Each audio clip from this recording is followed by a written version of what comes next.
All right, good morning, everybody.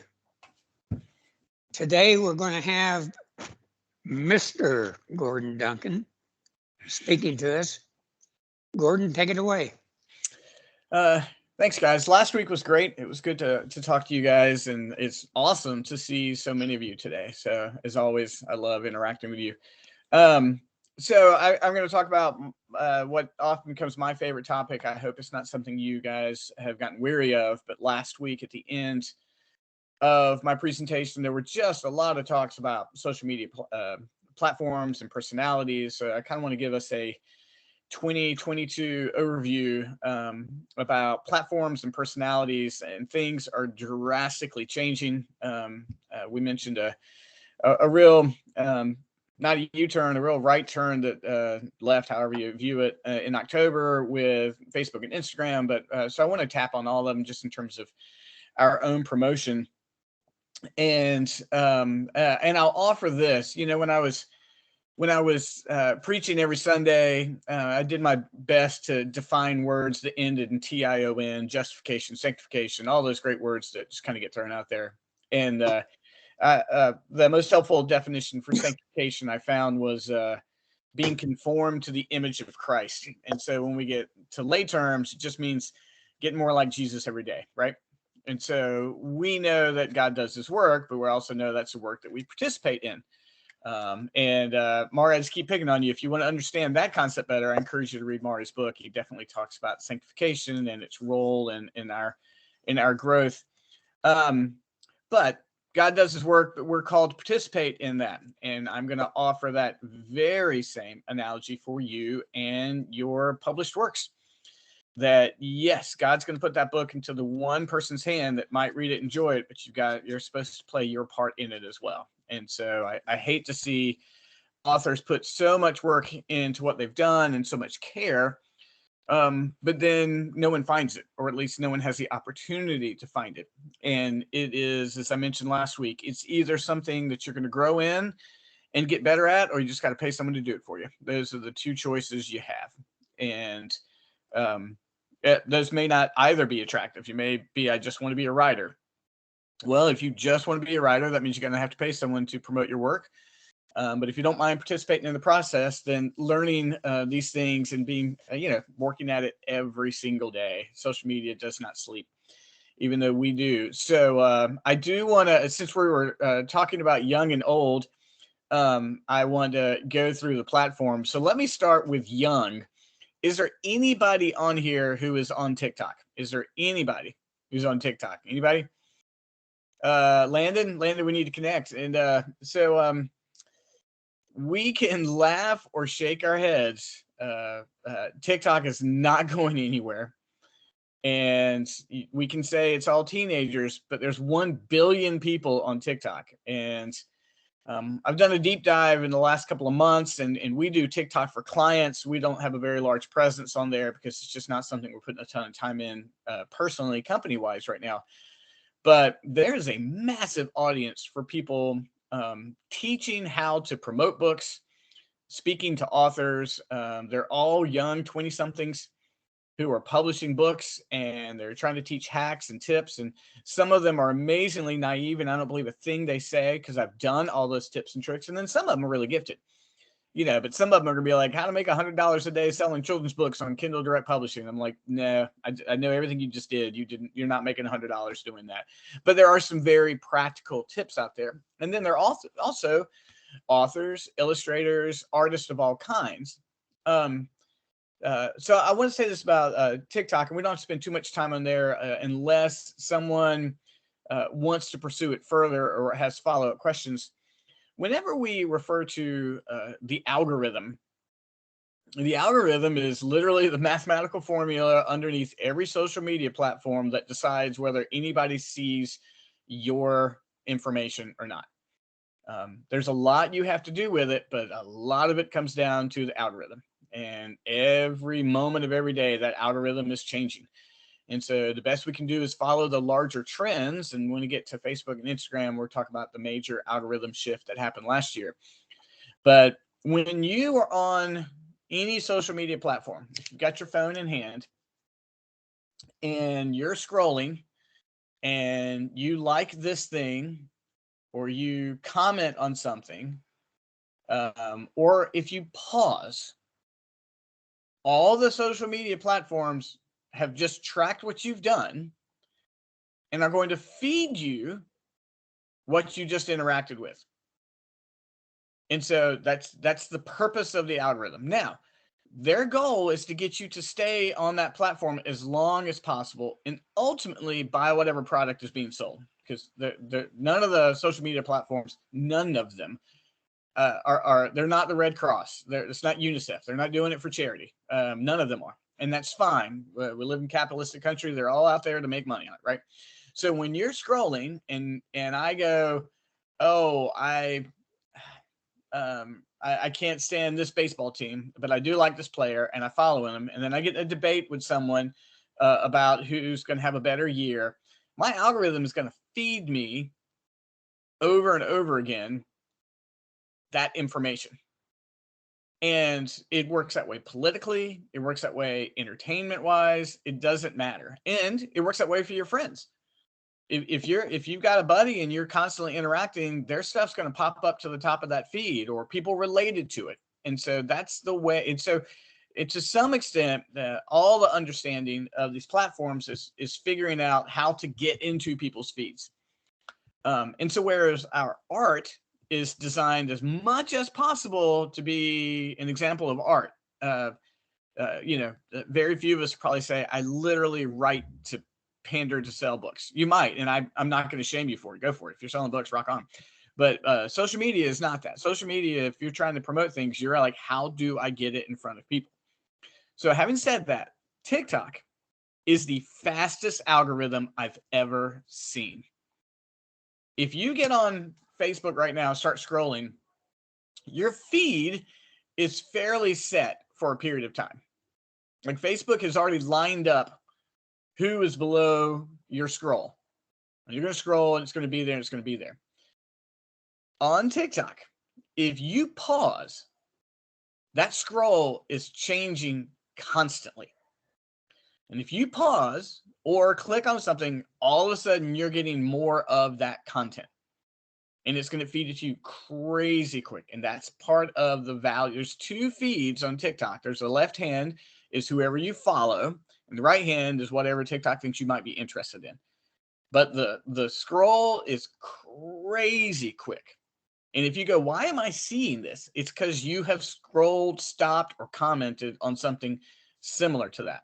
And they're building a profile of you. And don't worry, every social media is building a profile of you. But TikTok is quickly doing it, and it's feeding it to you very quickly. So what that means is if you choose to go on that platform, then you've got to create content that's very quick to get people's attention. Very, very quick to get people's attention. TikTok lets you use public music. So as long as you have a personal account and not a professional account, you can go and find that Steely Dan song. I'm trying to pick something that's from the 70s, everybody. You can go get that Steely Dan song and throw it up in the background of your video or your collage of photos. And that is nice to kind of put that together. You can go find your favorite Christian artist, and you can go find your favorite song and use that as a background. And it's going to let you adjust the volume. And they do a great job with subtitles. And, they've got functions where I can be talking, upload a photo, and I can go like this, and the photo that I've selected is in my hand. So I can say, hey, I'd love for you to go check out my new book. It's here. And I go like that. And a photo of my book is in my hand. And so there's a million different tips and tricks like that. So I will say this. If you think that Facebook can be a swamp of whatever kind word I can put in there, I'll use Bunyan. If you think it's a sloth of despond, then I will tell you that TikTok is the swamp that the swamp of despond gets buried in. And so you very much have to kind of curate your own feed.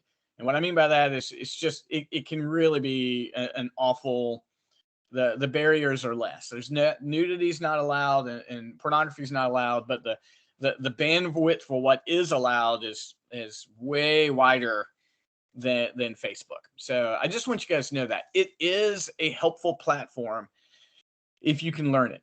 And you can put up I think one of my most popular videos is literally a boomerang of a cup of coffee going like this. You just kind of experience it. I'm like, that's what did it. And I spent an hour creating the other one. But if you've got the fortitude and the time to step your feet into the waters, it's not going anywhere. And it is the platform by which a lot of commerce is going to happen. Who was it? Eileen, you said you've got it, but you don't really use it. Is that right? So are you a passive observer, or you just don't go in there at all? You just don't go in there at all. Yeah. So I understand it. And so, but you could create an account and just kind of stay in the background and get a feel for it, and let you decide if you want to go in that. So that I just wanted to share that with you. I mean, that's the reality of TikTok. It could very well be more influential than Instagram very, very soon. I don't think it's going to overtake Facebook. I don't know if anything is right now. But it's just not going anywhere. And that's the reality we've got to know. So if your goal is to be on as many platforms as possible, there's one that hits you.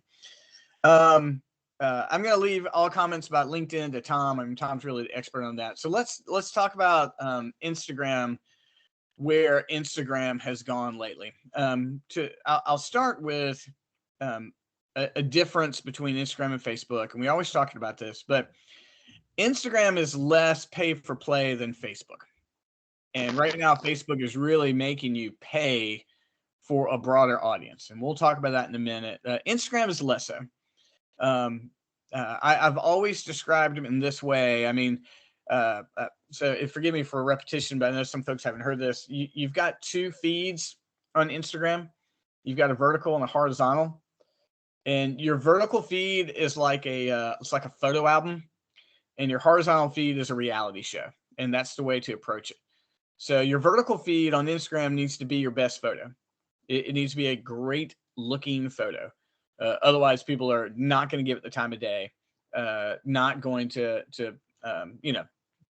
like it, comment, or any of those things like that. It's intended to be a really nice photo album.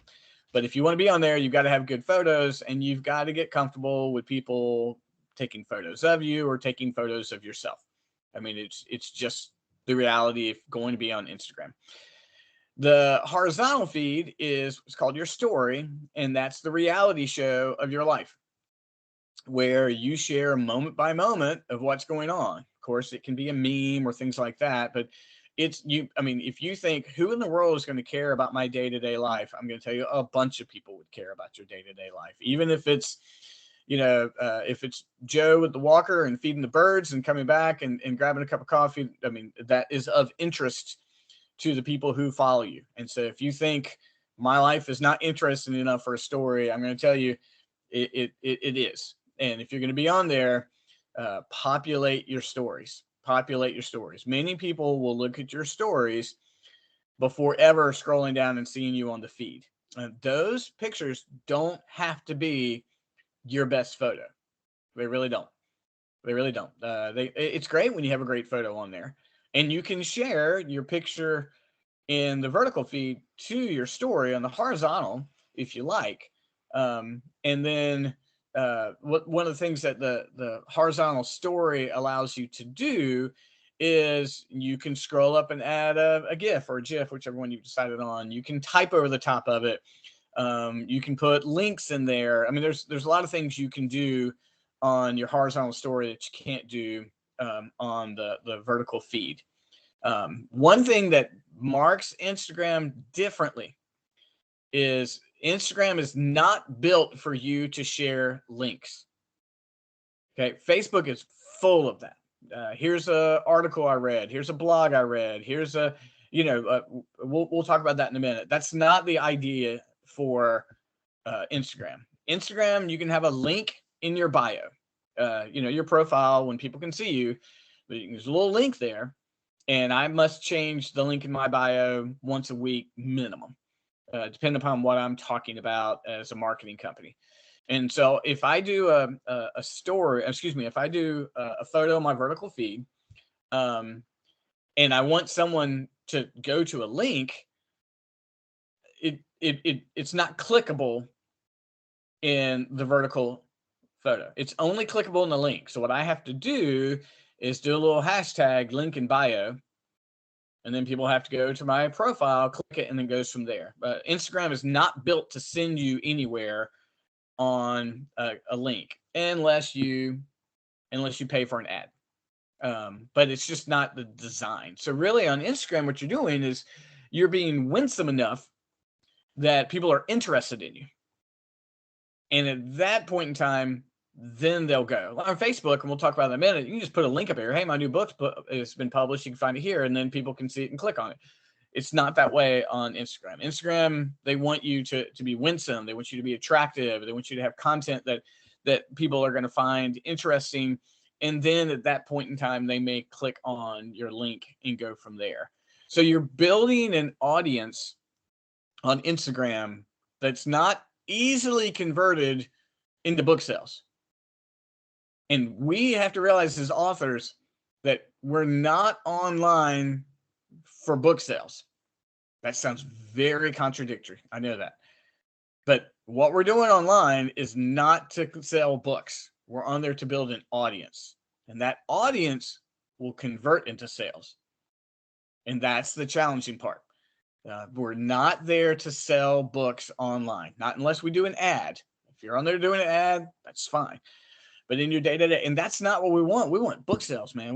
I get it. You know, I check my book sales every single day. I get it. But you're online, especially Instagram, you were there to create an audience, to entertain, educate, and be winsome. But you're not going to immediately turn that into book sales, not unless you pay for an ad. So that's a lot of really quick information about Instagram and TikTok. So let me stop there because I've got a lot to talk about, but I don't want to get lost without answering some questions. And there's more to talk about both those profiles. But in hearing that, does anyone have any thoughts, comments, or questions about TikTok and Instagram before we go any further? I'll say something real quick, Gordon. I think one of the most powerful, I guess, for the lack of a better term, the most interesting way that I heard someone put social media creation the other day, which spoke to me because I'm not a creative. I don't do very well on social media. That's never been my strong suit. But it made the most sense to me is they were talking about using your social media as a means to document. They were saying document, don't create. Document, don't sell. And I think what they meant by that is, like, if you're on social media, like if you're on Instagram to build your readership, document what you do as an author. Document your process of writing a book or creating the cover or going back and forth and getting it edited. Document the creative process of how you come up with your story. Because to me, that made the most sense of anything that I've ever heard to build an audience. Because there are millions of people out there who want to know how you do what you do. And so that, I mean, that's simple. I mean, it may seem simple and rudimentary, but it spoke to me as, like, I never really thought, like, social media to me was just about putting out content. Like, I'm going to make some graphics and put out content, or I may put out a catchy phrase or a Bible verse, or maybe it's about, you know, my opinion on something or whatever. But if I'm really trying to grow a brand, or for you guys, a readership, document what you do. Teach other people how to do things by documenting. Let them into your life by showing them how you creatively come up with a story, or, you know, just different things like that. And I know that I connect on social media with people who do that more than just post, you know, catchy little phrases or memes or whatever. Yeah, those may get a like from me or whatever, but the people that I really stop and watch the entirety of the video that they post, they're showing me how they do something because it's interesting to me. So I don't know if that helps anybody, but it spoke to me. Thanks. I want to get to Joe first and then Kim. I'm sorry, Joe had his hand up first. Joe, yes, sir. Well, I was just a quick question. You talked about having like a story on the Instagram. Mm-hmm. Is that like the story that's on that you have on Facebook? It's very similar. Mm-hmm. Just stories are way more popular on Instagram than Facebook. That was sort of Facebook's kind of giving in to the demand for it. But yes, they're very similar, practically the same. Oh, okay. I see. All right. Thank you. Great question. Kim, yes. Hi, guys. Hey, Gordon and Landon. Two questions, really. I like your idea, Landon, of document because that's less threatening to me. I'm of a generation where this is very intrusive to me, quite frankly. And I go through big fits and starts where I'm really on there and then I'm not. So I guess I have two questions. One is a nuts and bolts question. In talking about time management with members in the community and my own time management, what kind of time do you spend a day? Just a few, what kind of time, Gordon, do you spend, a day on this? And then the second thing is I've noticed, like, I've generated a lot of sales through Facebook because a lot of my readers, especially in my first series, are of that ilk. And of course, that's drying up as Facebook changes, and it's harder and harder to reach those people like you're speaking about. So I wondered, how do I switch that format, or I don't know exactly what to do with that, because I'm dealing with a lot of older women that are on Facebook, but I'm not reaching them. Two questions.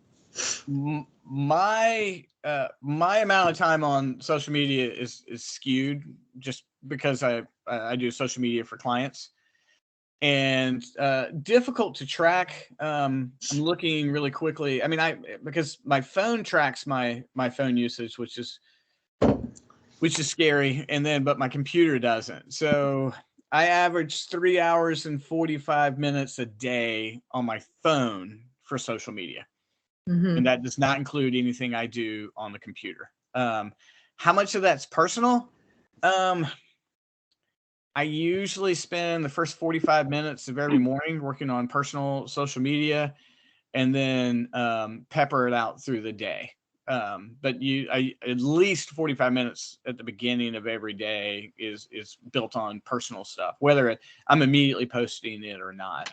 And then there's stuff throughout the day. But yeah, just kind of scrolling, like the iPhone tells me the tough news, man. The week of January 11th, when we got snowed in for 4 days, I was averaging 5 hours and 13 minutes a day on my phone because I didn't have use to a computer because we were having power problems. So, but yeah, that's probably a fair average. I mean, I'd probably spend at least 5 hours a day on social media. You don't have to do that. It's not fair to compare those two. If most people strategically spent 45 minutes to an hour a day, you'd make a lot of progress on creating content and interacting with people. But if you want to do it, think of it as like an exercise bike that keeps the lights on. Mm-hmm. That's the best way to put it. Best way to put it. Right. So if you want people to see what you're doing, then you're going to have to generate the energy for people to see it. Unfortunately, they just won't see it otherwise. But, I'm spending that. I just don't think I'm spending it wisely. We can figure that out. Maybe we'll come back to that in a minute. That's a great question, Tim. There's someone else that has I'm sorry. There's someone else had a hand up and I can't see it. Who was it? Yes. Me. It's Yes. Marie. I heard something that Instagram's going to start doing more video like TikTok. Mm-hmm. How's that going to affect everything? Forgive me. Yes. So Instagram has a function called Reels, which is essentially TikTok for Instagram. And Reels editing function, some people feel like is even easier to navigate than TikTok, but that's probably it's hard to hear me say that Instagram's audience is older, but Instagram's audience is older than TikTok.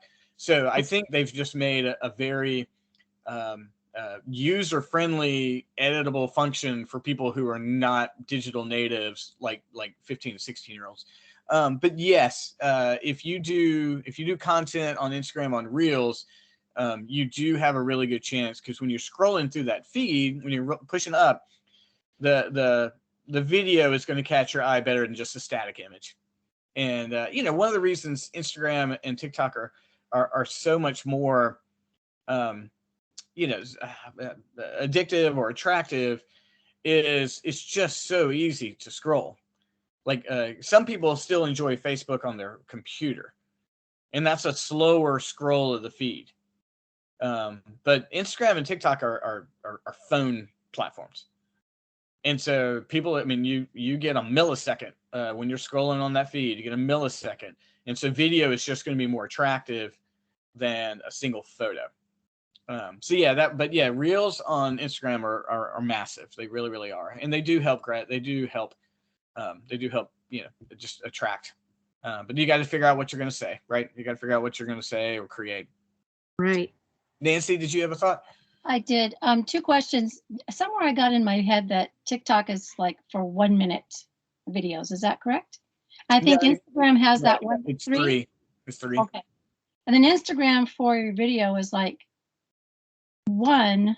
But then if you do, can you explain what the other TV thing is? If you go over that minute, it goes farther. That's Reels. Yeah. If you're, you can just do a video on your regular post. But if you exceed 60 seconds, it's a reel. And don't get me wrong. And the confusion is a reel can be shared on your regular feed as well. But there's like a whole different channel on Instagram if you just want to watch reels. So it's sort of like a TikTok embedded into Instagram is what Reels is. And on all of those, you can do it live or post a pre-recorded video? Mm-hmm. Okay. Yes. There's also Instagram Live, which I believe allows you to do like several hours. Maybe 1 hour. I can't remember what the limit is, but yeah. Okay. You can hold an entire seminar on there. You're right. And some churches do that. Some churches stream their sermons via Facebook Live or Instagram Live, just to grab that audience. Mari, did you have a thought, sir? Yes, just a question. If I go to Google Newsmax's top 25 Christian nonfiction authors, and I look at that list, and I see the likes of Rick Warren and Max Lucado and Josh McDowell, Joyce Meyer, Hal Lindsey, Reverend Billy Graham, Sarah Young, etc. I believe that all of those authors gained a following well before the onset of social media. I have no idea how currently active, obviously Billy Graham isn't active, his foundation and or ministry may be in some form or another. I don't know how active any of those authors are in either of these platforms or, quite frankly, any of the other platforms. But have you basically reached a point in what you do where you would say or could say to all of us that unless we are willing to roll up our sleeves and jump in with both feet to one or more of all of these platforms, including LinkedIn, Facebook, Instagram, TikTok, what have you, and I'm sure there'll be new ones over the next decade ad nauseum. Unless we are willing to jump in with both feet to one or more of these, we really have no chance of becoming infamous other than to each one of us in this group. Yeah, let me answer that question this way. Was that literally the top 10 list that you were just looking at? It is. Yeah, so I got it up right now. Hal Lindsey is still in the top 10. Great Planet Earth is still in the top 10. Hal Lindsey is number 5. Everything old is new again. Wow. Yeah, number 5. The difference between you guys and Rick Warren is not the distance between you guys and most authors. I mean, those guys are the stratosphere. If you're looking at general nonfiction, that would be the equivalent of Stephen King or John Grisham or, authors that put out 2 books a year and then sell hundreds of thousands of copies of each one. So before I answer your question, Mari, it is possible in a vibrant author community to be a local author that sells books. But you're still going to be limited to the hundreds. more than likely. I don't want to discourage any of you for shooting from the stratosphere, because no one, when you saw Rick Warren in the 80s, would have thought that he'd have the second best-selling book in the English language. No one thought that that was going to happen. I don't want you to give up on that kind of impact. But I would say, yes, if you want to see a multiplication from book to book to book to audience, somewhere a tribe is going to have to connect with your work and become the marketers for you. And more than likely, that's going to have to happen on these marketing platforms. Because none of those guys, or men and women, none of them became what they are without people reading their books, voraciously consuming them, and then telling everyone else that they had to read that book. And then, of course, Rick Warren created programs, purpose-driven everything, and then churches buy it and do that. And back in the 70s, Hal Lindsey was giving seminars, and Sarah Young's in Costco. I mean, so no matter what you think about any of those authors, people have become evangelists for those books. That's what's necessary for any author. For any author, it just didn't happen for John Grisham until his, second book, The Firm came out, and then everyone in the world wanted to read The Firm, and then let's go back and read A Time to Kill, and then his third very subpar book, Pelican Brief, took off. But at some point in time, you've got to have a tribe, and that tribe has got to promote you. And yes, And so I mean, Gordon, I appreciate what you're saying, and I think any one of it. I mean, I think Rick Warren's Purpose Driven Life, last time I looked, was north of 50 million copies. And yes. I think any one of us here would be absolutely ecstatic if we had a half a point of that number in sales. I mean, so it's really, I mean, it's in terms of at this stage of my life and the amount of time, and I don't know how anybody else feels, probably the same, maybe not. The amount of time I spent and the amount of money I spent in this effort, to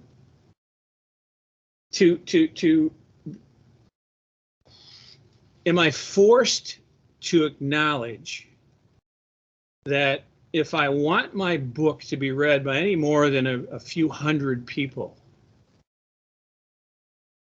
I basically need to re-engage in a vocational activity, which is going to require an immense amount of time, creativity of content, et cetera, et cetera, et cetera, and a lot of dollars to get into these platforms and start running the race to capture followers. Mm-hmm. I mean, it's basically, if I'm not willing to do that,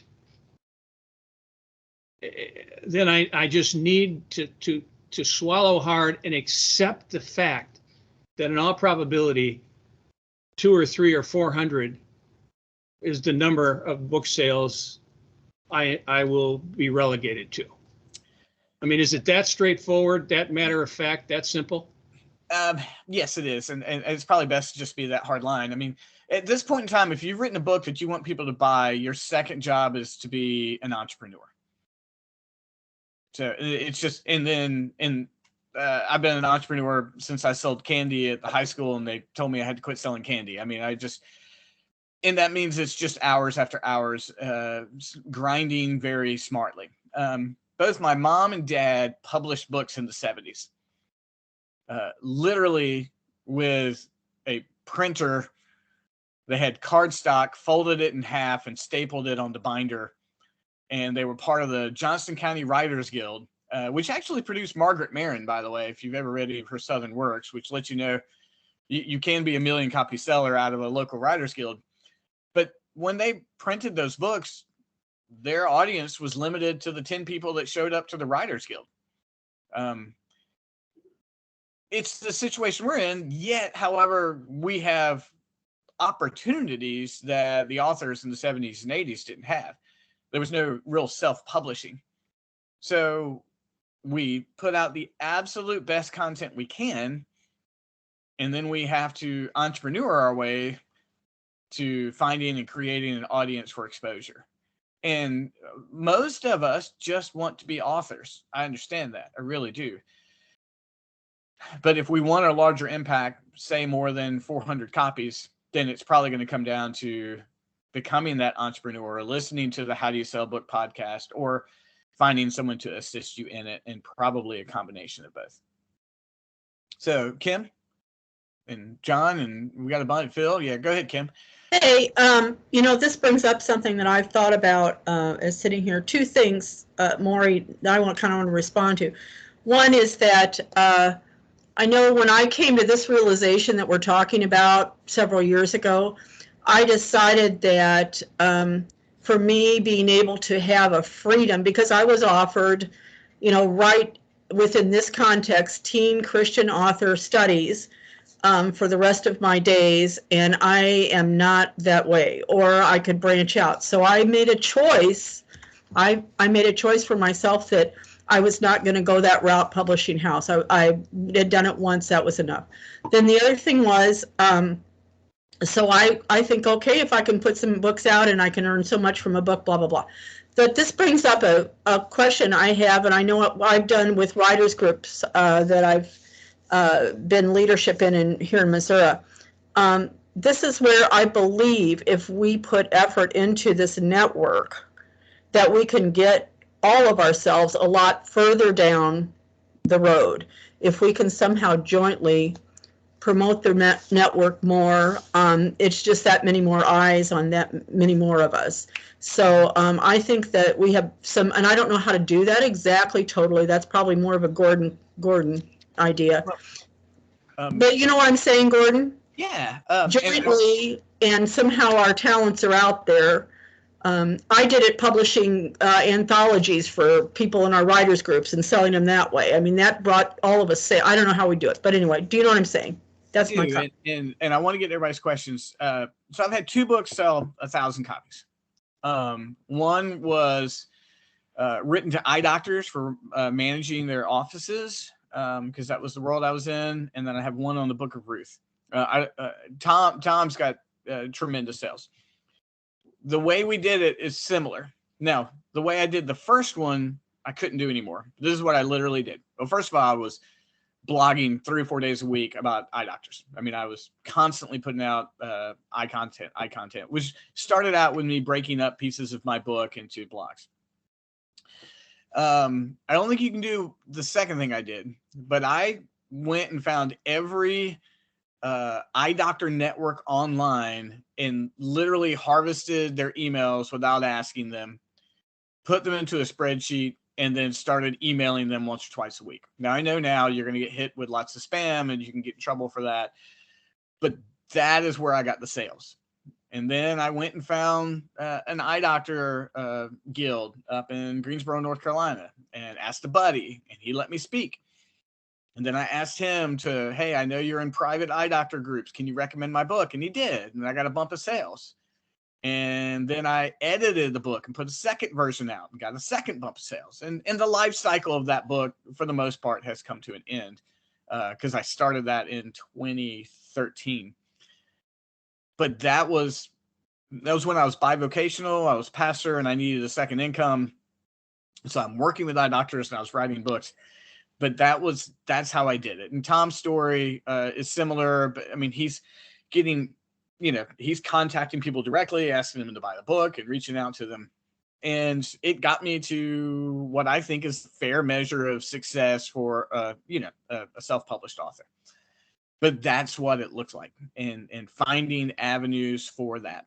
And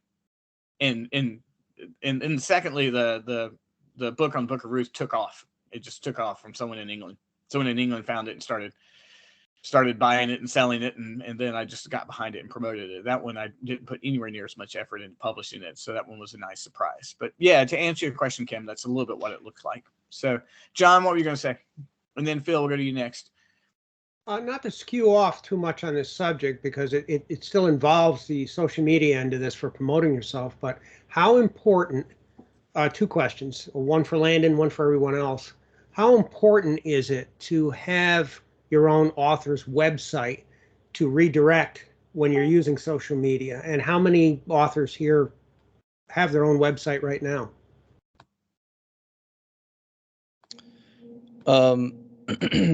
I would say that it is imperative that you have your own website. And the reason that I say that is because I think ever more present, as we've seen in the last couple of years, is when you put content on social media, it's no longer really your content. It can be removed, taken down, censored, whatever. And although I don't think that that's happening to the majority of people, then that just shows us that the opportunity for that to happen is always there. And so I think it's imperative that you're always sending people back to something that you own, that you can control, that you have full control of, in case something like that ever happens. I don't think for the majority of people in this meeting that would ever happen. But that's why I think, and I always encourage people that come to me, if they're talking about, well, I can just do a Facebook page, or I can just do a Facebook profile, or I can just do social media or whatever. You can, but I still just encourage everybody to always have, even if it's just a single landing page that just tells maybe more about you and has some links to your books and stuff.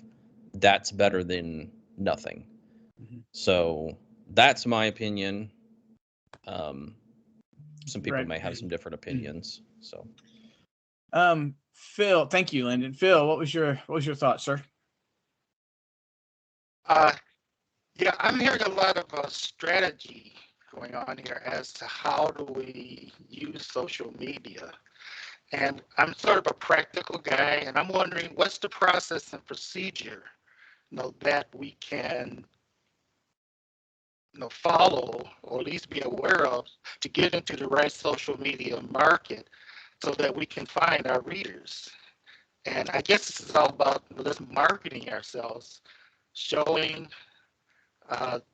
not selling so much, but where are the readers? How do we get to them? Is there a process and a procedure? How do we select which social media tool that we really want to be in? Is there a preference, one versus another? Are we always shooting for a moving target? And well, I guess that's my question. Process and procedure. Is there such a thing for creatives in this world today? Yeah, I mean, if you're trying to demonstrate, and it's a huge question, and probably a whiteboard session for us about how do you put your content out there. But if you're trying to sell your works, let's be honest with you, Facebook's probably going to be your best place. LinkedIn has incredible value if you're trying to present yourself as an author. And it's very much different, two different things. But it's really hard to sell individual books on LinkedIn in and of itself, because people just really aren't looking for you to solicit them. But here's the hard part. You're not going to have an impact on Facebook unless you're having an impact on Facebook. Do you have friends? Do you interact with them? Are you constantly adding friends? Are you commenting on other people's posts? Like, it's just like if I didn't know you and you came over to my house for a Christmas party, and then all of a sudden you're wanting to have this giant part of the conversation, and you want all of us to stop and pay attention to you, and maybe even give money to you, a bunch of people in that room would be like, I don't know who this guy is. Who is this guy coming into our party? And then all of a sudden wanting me to do a bunch of things. It's literally that environment on Facebook. And so it's getting used to spending 45 minutes to an hour talking, liking, interacting. And I get it. There's so much garbage on there, but you can hide people.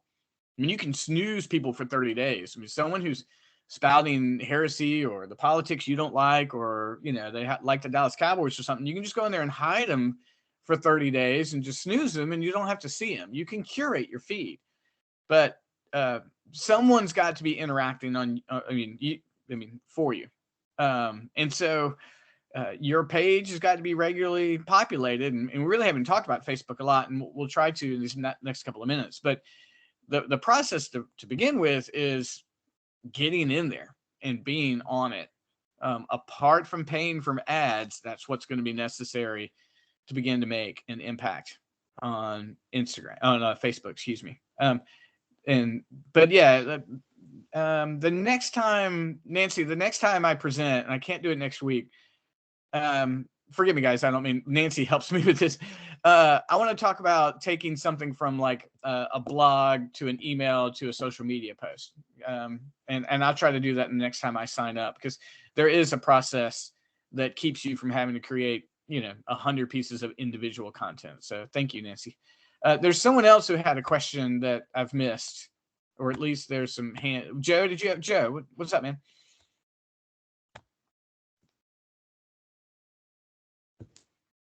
Well, yeah, I wanted to comment, comparing us with people like Rick Warren, those guys. Rick Warren and that crew. That is just not something that we should ever do. And there are several reasons for that. I'm talking as a pastor now, okay? First of all, Rick Warren has this gigantic church, and he has all these people who know him and knew him way, way, way before he was ever an author. And so when he writes something, I mean, he's got this group who are already, already his people. And so, of course, his books are going to be up. And so comparing someone like him with us is comparing apples and oranges. Number one. Number two, God has called, as Tom has so eloquently said on many occasions, God has called us to be writers because he has a call on our life. And our responsibility is to obey him and do what he says to do. And God has a place for every one of us. He doesn't want us all to be Rick Warrens. He doesn't want us all to be whoever. He wants us to be Kim and Landon and Phil and Nancy and John and Gordon and Tom and all the rest. And so we need to understand that and focus on that. And by focusing on that, we don't get off on this other stuff, because all that's going to do is discourage us. Oh my goodness, you mean I'm never going to sell more than 400 books? You can't have that kind of attitude, because as a man thinks in his heart, so is he. So don't go that route, because that's going to be highly problematic, and it just is not where we need to be in terms of our thinking process. And I'm talking as a pastor, I'm talking as a college professor, and as I don't have any much wisdom, but I think in 65 years I've learned a couple things, and that's one of them. We're individuals whom God has set aside for a specific purpose, and we need to follow that purpose, whatever it might be. Joe, thanks. And Tom, I want to grab you. So I want to say one thing I want to add to Joe. When he mentioned, Rick Warren has an audience, and that's why he sells his books. And that's precisely the point. You're going to have sales proportionate to your audience, always.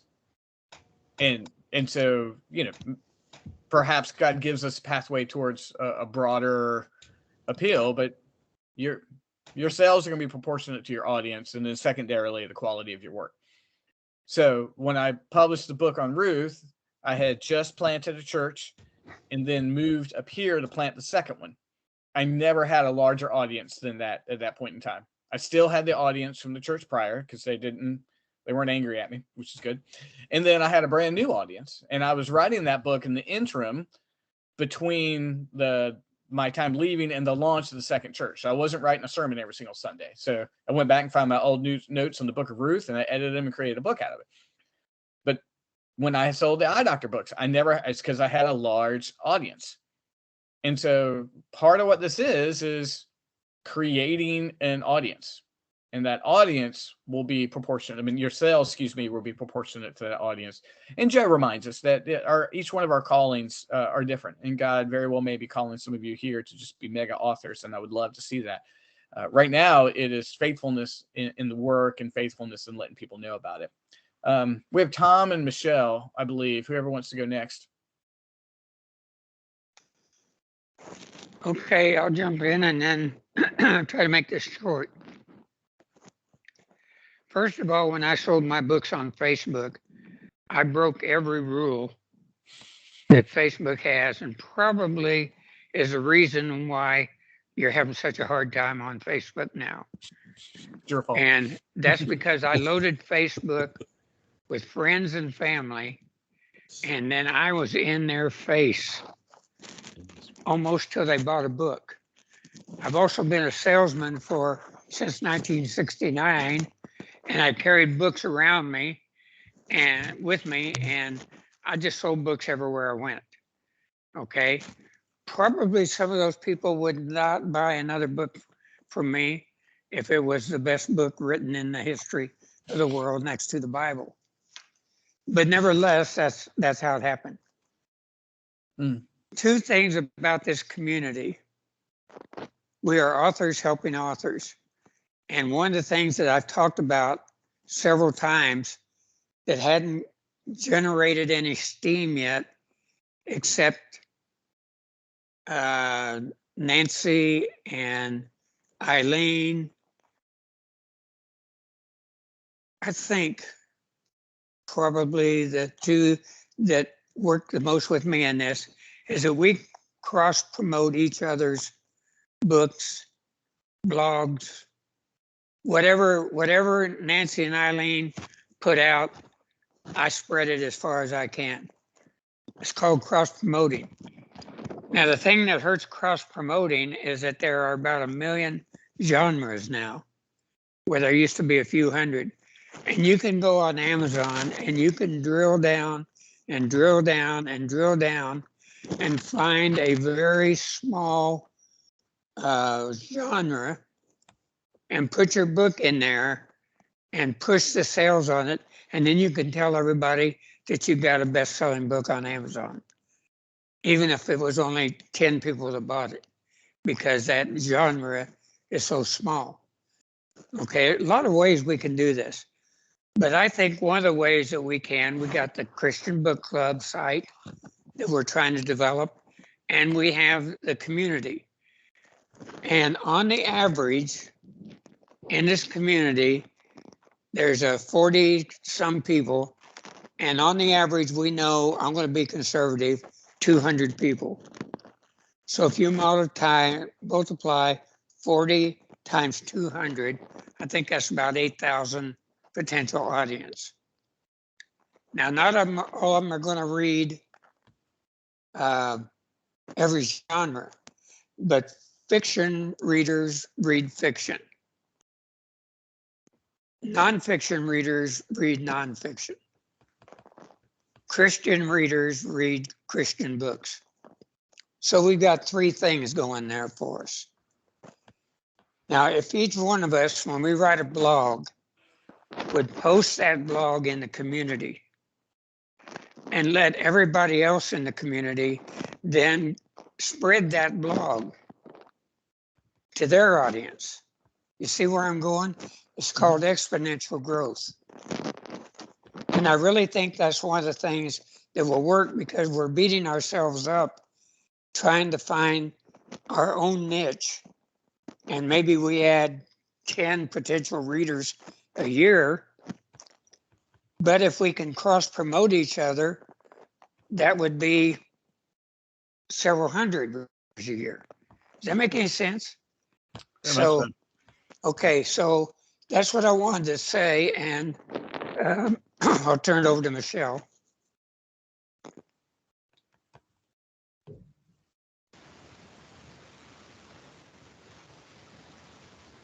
Michelle, are you there?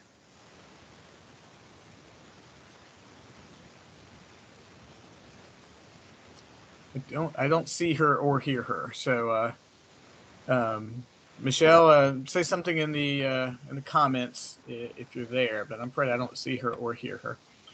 John. Just real quick, I want to mention that interaction is key. The more you do interact, I'm not big on Facebook, but I have noticed that you, Eileen, and Nancy have posted regularly and quite a bit, and I do respond to that. And that, I think that helps probably the algorithm point more in that direction, correct? Very much so. Yeah, very much so. So I think interaction's key. It really is. I mean, you got to be active. Well, I want to begin wrapping it up. There's always a lot more to say. Tom made a great point that whenever I sell 2 copies of my book on the Book of Ruth in England, and I don't know why it's popular in England, I have no idea, I'm a bestseller again in my category. 2 copies. And so you will find me in Old Testament. I forget what the category is. Some very random Old Testament category that Amazon put me in after I sold enough books. But I'm telling you, man, every time I sell 2 copies, I let the world know that it happens again. And the last book I published last year was Business, How to Attract Clients. And I wrote that book specifically like a big business card, That's why I wrote it. It's very simple. It's about 50 pages. It's $5.99. But I did a big push, and I broke into the top 100 of sales, not Amazon sales, but the sales category of overall sales. I mean, so if you want to learn how to do sales on business. And so, I was there for about 2 days, and that's all it took. But I was an Amazon bestseller. And, that sells regularly now. I keep a ton of copies. I give them away. But basically, it's become a business card for me. And we organized a conference last Friday. I gave everybody at the conference a copy, but it's an avenue to something else. And so, your short stories, your poetry, there's things that you could publish that will give you a manner of reference or credibility. And listen, Amazon, they're the ones who create the categories. You don't have to be like, is this it is. So it's a way to give a bump. People become interested in what else you do. Mari, I got a bunch here. Mari, did you have something, sir? Well, just real quick, and I know we're almost out of time, and perhaps for Tom, this is FYI for further discussion, but I have no aspirations, Joe, of ever becoming Rick Warren or Max Lucado or Phil Yancey or any of them. But what I do have is a desire to do whatever it is I can to help get as many of my books in the hands of readers as possible. And the thing that I've struggled with is how much money should I be willing to spend? And where are the best places to spend that money? So, for example, if there was a profile overview that I could click onto in the group somewhere that said, new author, first-time bookseller, here's what you should be thinking about in terms of how to market your book, where to go, what to do, and how much money to spend. That would have been an invaluable tool for me, and I think it would have saved me a boatload of money, because I spent an inordinate amount of money, which I now look at as, quite frankly, much more of a mistake than having been the right thing to do. And Gordon, I'm not talking about a penny that I spent with you. This is way outside of you. Okay. So in any event, that's the thing, the hardest thing over this journey of figuring out, because if you're Googling how to get help in marketing your book, you are going to find, and if you happen to connect with a couple of people, you're going to get sales pitches ad nauseum, and you can spend money till the cows come home. And the question is, what kind of return on the investment are you going to get? And the reality of it is, if I listen to Joe, the reality of it is what I'm supposed to accept is that 300 or 400 books is probably going to be all that God has called me to be concerned with. And that I'm not going to be, I think back upon my time as a football player. We're playing Ohio State and Columbus. Trust me, I wasn't in the locker room thinking, we're lowly Northwestern, we got no chance of beating these guys. We should just be happy to be here and have the chance. Well, as it turned out, we actually beat them in Columbus. I don't know how that happened, but it actually happened. So anyway, my point is just trying to figure out from a over big picture standpoint, how much money should we be spending to promote and market our book, and where are the best places to be spending that money? I mean, to me, it's as simple as that. And again, for another time, another discussion, food for thought. Well, thank you, Mari. We've got a, let's see here. I know when we've got to cut off at some point now. We have a couple of people who didn't get a chance to say anything. So who else didn't get to speak? Nancy, did you have a thought? Oh, well, I can let it go. But I can go an extra couple of minutes. It's up to you guys. But Nancy. I was just going to say a couple sentences here. Excuse me. Back to Landon's message about the website. I think that most of the what I would call most significant interactions I've had with some readers or just people interested have come through the contact me page on my website. Now, whether they clicked on it on a social media like Facebook, or whether they randomly came across my page, or if they're in my subscribers group, maybe more likely. But, you know, Facebook, you may or may not get something and maybe a little thing, but when I get something more significant, it's always come through my website. So I find that significant that it is getting some use, you know, besides my own use. But the other thing I was going to say, and this is how I think about it, Maury, is I feel like there's a lot of ways out there with all the social media and things we can do for each other that cost nothing. I mean, if you're going to do a boost or an ad on Facebook or an ad on Amazon, yes, you're going to pay. If you want to hire somebody, yes, you're going to pay. And how far are you going to hire them? But personally, for me, I have to find as many ways as I can that I spend nothing. And if that means trying to figure out every single day something to put on social media that either flops or maybe does well, that's what I have to do, because I just want to stay consistent with it and do it. And sometimes it turns out good and sometimes it doesn't. I mean, that's just the way it is. And same with blogs. I'm trying to be very consistent with putting a blog out, as Eileen does too. I don't know if she and I are doing it on the same day, but I mean, just to do it so people see something consistent, I think. And even if they see something consistent, they're like, or maybe like, okay, that was a good one. But I'll off that. I mean, a lot of it costs nothing. So that's all I'll say about that. And Nancy, you have been. I mean, I want to commend you. Anyone else who's regularly blogging. I mean, it's good. Just like athletes practice and prepare, blogging is a lot like that. Sometimes it can become future content. But yeah, it really does make a difference in terms of people seeing you. But you can't live and die by the number of people who are commenting, you know, in that day. I mean, you'll be immensely frustrated if you're doing that.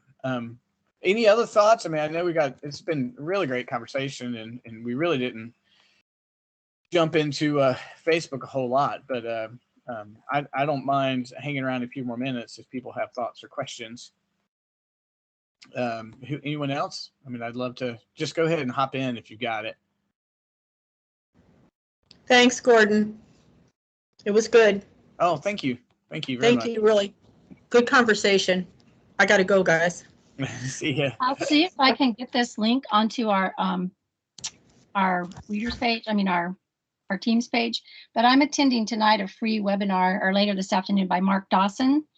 And I've attended some of his before. This one is specifically about Amazon ads and algorithms. And I know that it's free. About the last half hour, the 2 hours, it's all about pitching his program and his school and all that. But you get the other part free if you like to listen to those free webinars. And I did sign up for it.